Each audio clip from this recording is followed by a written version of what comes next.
Yasas mga kabayan, magandang araw sa inyong lahat. Pag-uusapan po natin ngayon yung issue tungkol sa extension ng Migrant Workers Office in Greece sa pag-verify ng contract. Sa mga hindi nakakaalam, noong January po, nagbigay na po ng deadline yung Migrant Workers Office natin na hindi na sila tatanggap ng contract for verification pagka lumagpas ng March 31. So today is March 27, Thursday. So pwede pang mag-submit bukas Friday or sa Lunes. So hanggang Lunes na lang po pwedeng mag-submit ng contract para ma-verify ng Migrant Workers Office or yung kung sasabihin na lang natin na embahada ng Pilipinas sa Greece, 'di ba? So meron pa pong 2 araw na may pag-asa pa po na ma-verify yung contract ninyo. May pag-asa pa na matuloy ang pag-alis ninyo sa Pilipinas at makapunta kayo sa Greece within this year. Hopefully nga, makapunta na kayo sa Greece next month, April, kasi magbubukas na yung mga hotel sa April. Ito yung kumakalat na balita na mag-e-extend raw. Well, as of the moment, I double-checked the Migrant Workers Office, wala pa pong kasiguraduhan na mag-e-extend sila. So, as of the moment, wala pa talagang extension na ipinahayag yung Migrant Workers Office.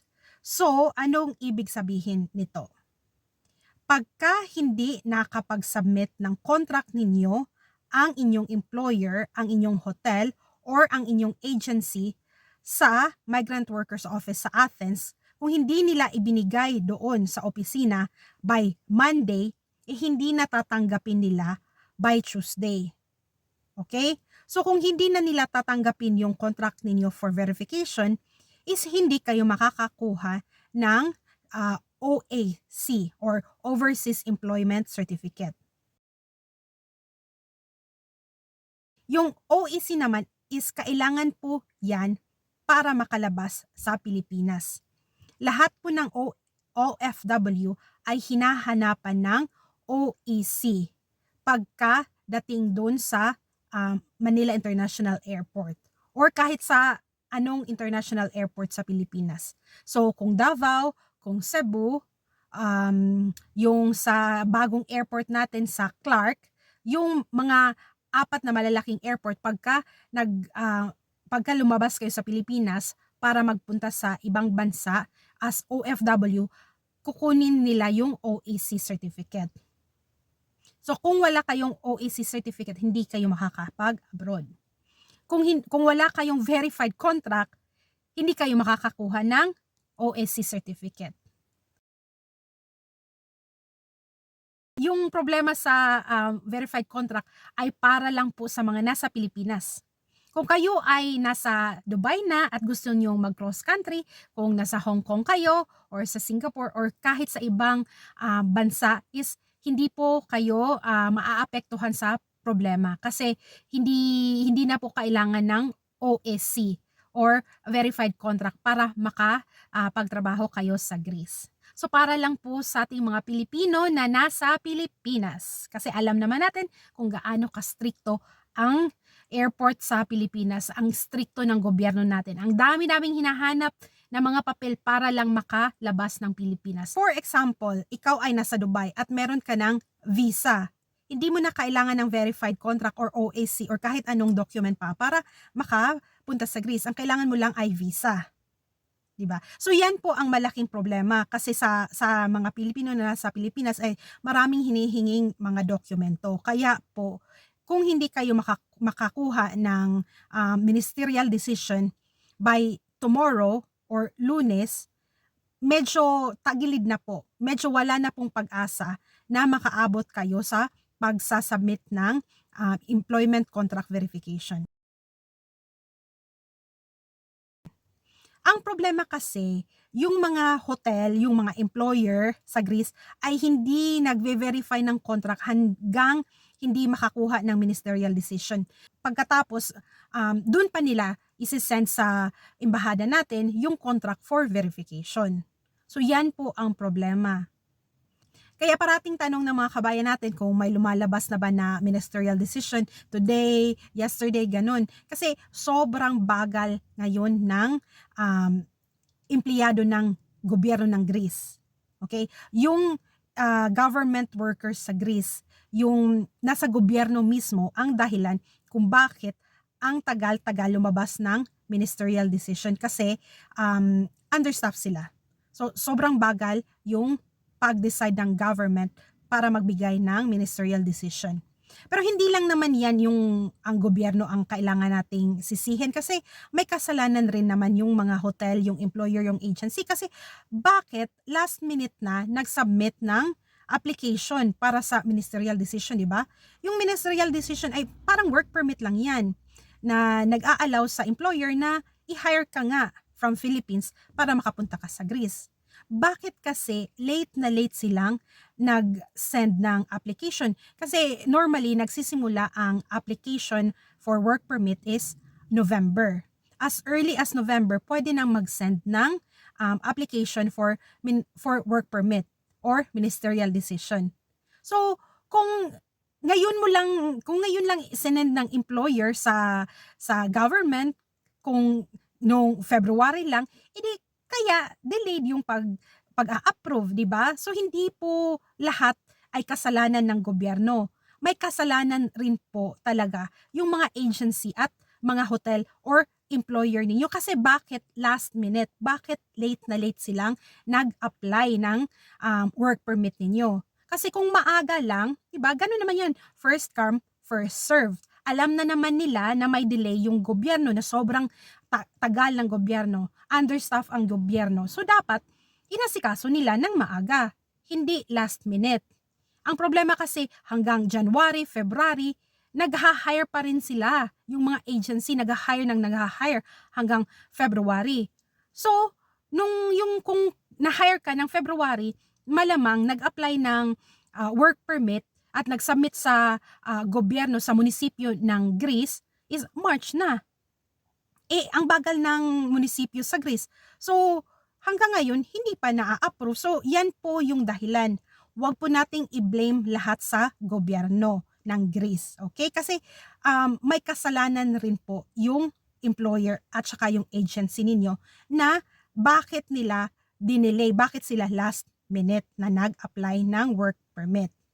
So, antay lang po, may 2 araw pa po tayong pag-asa na ma-approve yung ministerial decision ninyo at hopefully kung ma-approve bukas or ma-approve Lunes ay maipadala agad nila sa Migrant Workers Office ng embahada natin sa Athens. So, yung Migrant Workers Office ay embahada po yan ng Pilipinas, okay?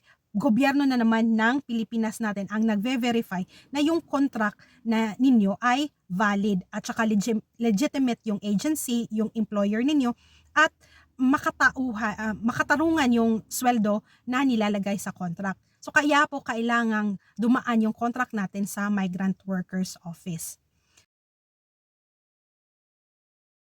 Ang panghuling tanong ng ating mga kabayan ay, meron pa bang pag-asa? Meron pang pag-asa, wag po muna tayong mag-give up kasi meron pa namang Biyernes at Lunes at hopefully nga napapabalita na sana i-extend nga ng Migrant Workers Office yung deadline ng at least man lang 2 to 3 weeks.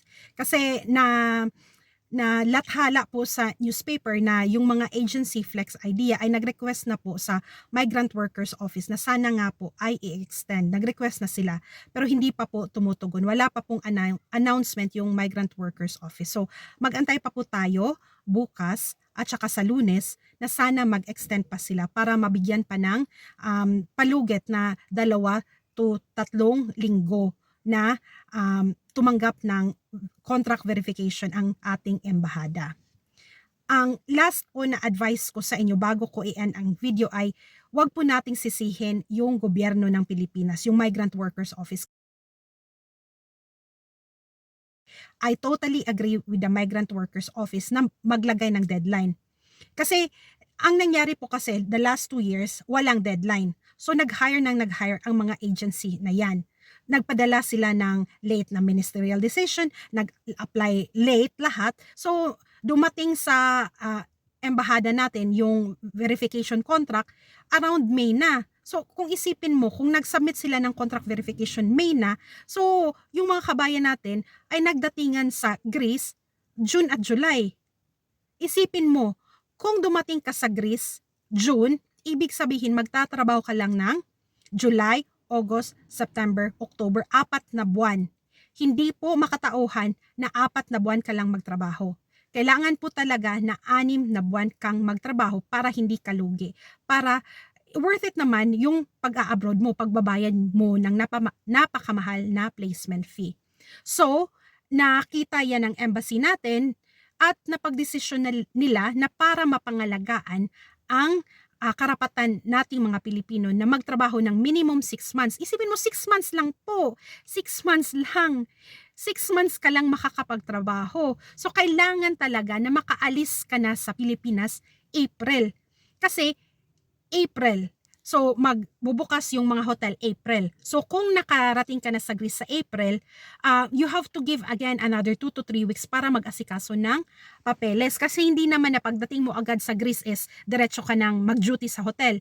Kailangan mo pang mag-asikaso ng mga documents katulad ng equivalent sa PhilHealth, SSS, TIN number, SIM card, bank account. Hindi po yan mabilis. So, kailangan po ng 2 linggo minimum. So, pagdating nyo po sa Greece, hindi po muna kayo magtatrabaho. Pag naasikaso mo na lahat ng papeles, dyan ka pa magtatrabaho. So, let's say April 1 ka dumating. Hindi ka pa makakapagtrabaho April. Most probably, 100% makakapagtrabaho ka around May. So, May, June, July, August, September, October. So, 6 months sigurado kang may trabaho. So, kung hindi ka makapagtrabaho sa Greece by May 1, lugi ka na. Kasi ang mga hotel sa island ay magsasarado by November 1. November 1 lang kasi taglamig na yan. Wala nang nagsiswimming sa beach pagka taglamig. As early as October, mid-October, marami na pong hotel na nagsasarado. So, kailangan po talagang sumunod tayo sa Migrant Workers Office kasi mas alam nila kung anong sitwasyon na nangyayari sa ating mga Pilipino. So, i-discuss ko po yung ibang balita sa susunod na araw and salamat po sa panunood sa mga videos ko at I wish you all the best at sana wag po nating i-blame yung Migrant Workers Office. At sana manood pa po kayo ng videos ko para alam ninyo kung anong madadatnan nyo sa Greece. Kasi hindi naman na pagdating ninyo sa Greece ay magandang buhay ang, di ba? Hindi naman magandang buhay ang diretso ang aabutin nyo. So, marami pa kayong pagsubok na dadaanan. So, salamat sa panunod at see you in my next video!